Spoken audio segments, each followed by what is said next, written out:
Ku hidup karena percaya Kau yang berjanji setia. Pengharapanku selalu ada di dalam-Mu.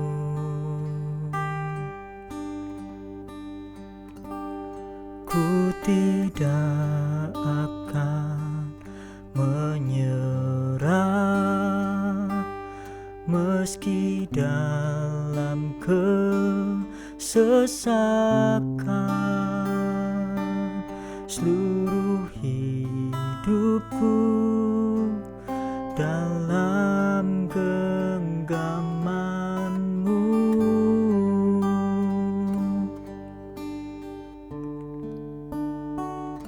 Aku punya Tuhan yang besar, yang telah berjanji dan sanggup menggenapi. Imanku bersepakat percaya kuasa-Nya. Ku terima sekarang kemenangan dari-Mu.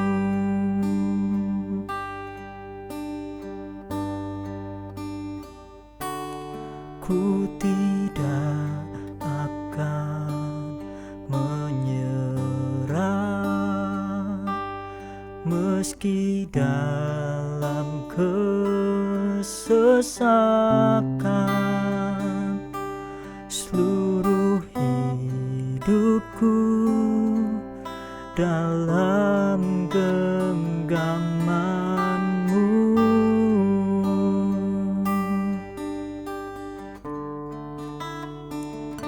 Aku punya Tuhan yang besar, yang telah berjanji dan sanggup menggenapi.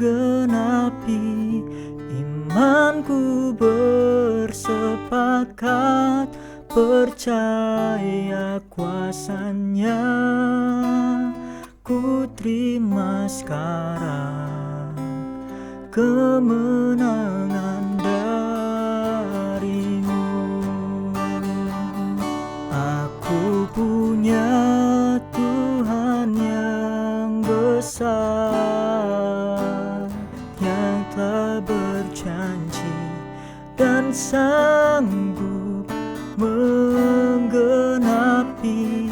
Imanku bersepakat percaya kuasa-Nya. Ku terima sekarang kemenangan dari-Mu. Ku terima sekarang kemenangan dari-Mu.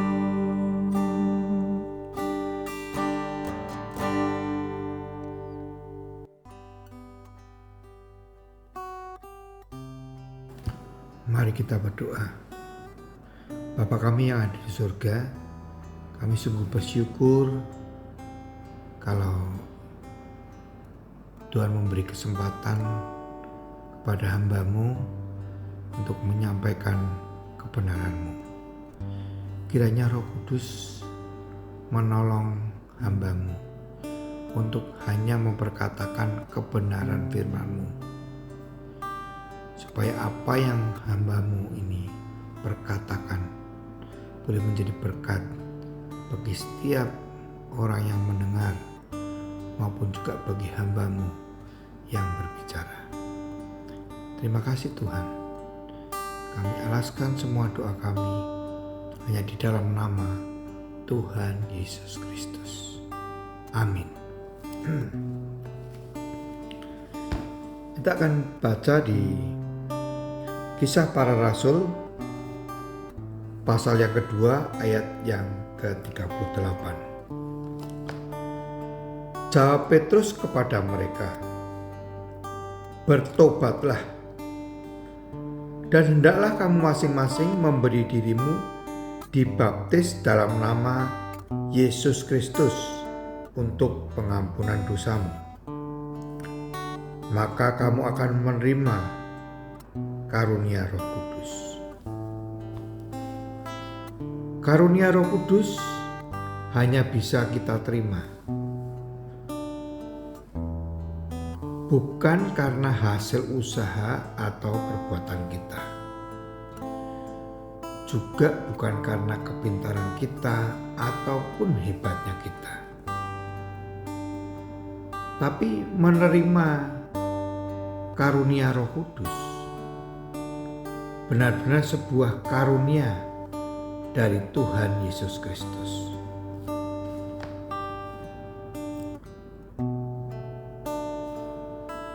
Setelah kita membaca di Kisah Para Rasul 2 ayat 38 ini, ada dua hal yang dikatakan Rasul Petrus untuk kita bisa menerima karunia Roh Kudus. Yang keduanya adalah juga sebuah hasil dari karya Roh Kudus.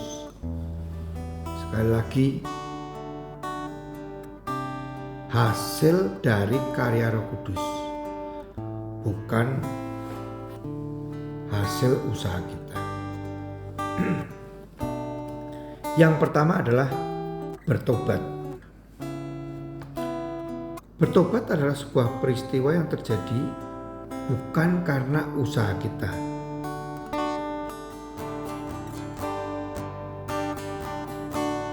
tapi orang bisa bertobat itu adalah semata-mata karena karya Roh Kudus, yaitu di mana seseorang berbalik 180 derajat dari hidupnya yang jahat menuju ke hidup yang benar dalam Kristus Yesus. Hanya orang yang benar-benar mengasihi Tuhan Yesus dan percaya saja yang bisa bertobat. Dan itu tidak dapat dilakukan karena usaha perbuatan manusia. Tapi ini benar-benar hanya karena karya Roh Kudus yang ada dalam diri kita.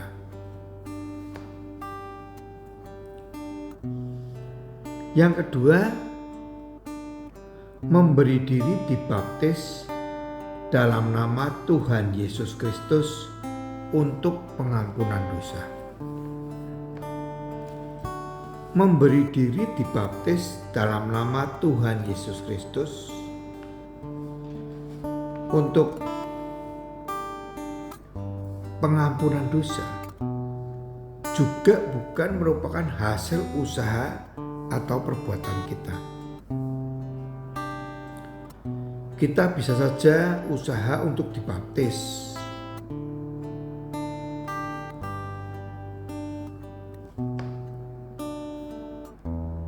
tapi kalau menerima diri dibaptis dalam nama Tuhan Yesus Kristus untuk pengampunan dosa,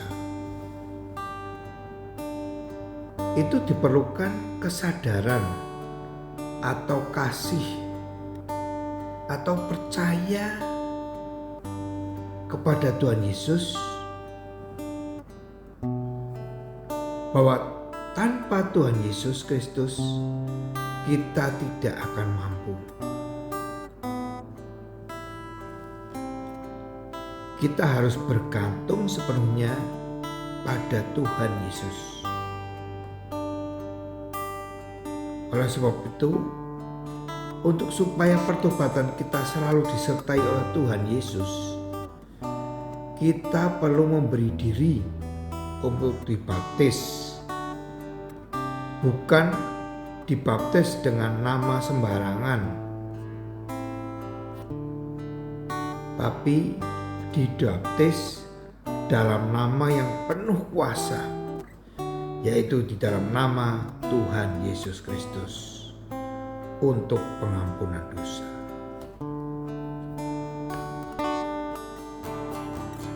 Di mana kita menyadari bahwa kita adalah manusia yang lemah, manusia yang penuh dosa, dan kita percaya lewat memberi diri dibaptis untuk pengampunan dosa, bahwa hanya Tuhan Yesuslah yang sanggup, hanya Dia satu-satunya yang bisa mengampuni dosa kita. Untuk menyadari akan hal ini juga dibutuhkan sebuah kasih karunia dari Roh Kudus. Roh Kudus akan membantu kita sehingga kita punya kerinduan untuk mengasihi dan percaya kepada Tuhan Yesus Kristus. Oleh sebab itu, orang yang dipenuhi Roh Kudus tidak akan sombong, tapi dia pasti akan rendah hati. Karena orang yang dipenuhi dengan Roh Kudus menyadari sepenuhnya bahwa semuanya yang ada padanya adalah buah kasih karunia, dan mengerti bahwa Roh Kudus yang hidup menguasai dirinya adalah sebuah kasih karunia, bukan karena kehebatannya, bukan karena kepintarannya, bukan karena kehebatannya.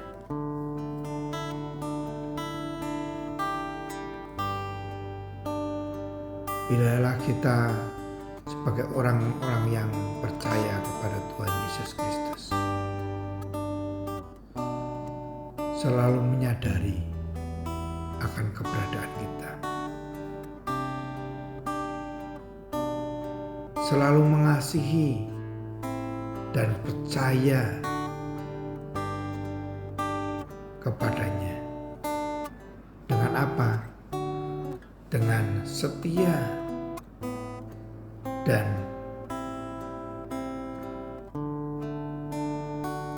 menginginkan untuk melakukan segala perintah-perintahnya. Karena Tuhan sendiri berfirman, siapa yang mengasihi Tuhan adalah orang-orang yang melakukan segala perintah-perintahnya. Biarlah ini menjadi gaya hidup orang-orang percaya untuk selalu mengasihi Tuhan dan juga mengasihi sesama. Tuhan memberkati. Amin. Aku punya Tuhan yang besar, yang telah berjanji dan sanggup menggenapi